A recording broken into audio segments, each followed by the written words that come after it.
మా సహోదరులు అలాగే సహోదరులు, మీ ఇంట్లో శాంతి సమాధానం ఉండాలి అని అంటే ఎవరో ఒకళ్ళు ఏం కావాలి చెప్పండి?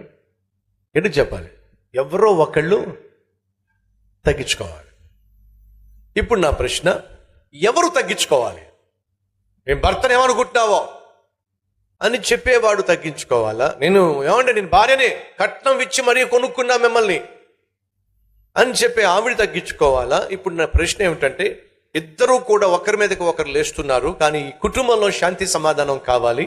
వీళ్ళిద్దరిలో ఎవరు తగ్గించుకోవాలో చెప్పండి. భర్త తగ్గించుకోవాలా, భార్య తగ్గించుకోవాలా? చెప్పండి. మా సహోదరులు పాపం భార్య తగ్గాలి అని చెప్పి అంటున్నారు. నన్ను చెప్పమంటారు ఎవరు తగ్గాలో?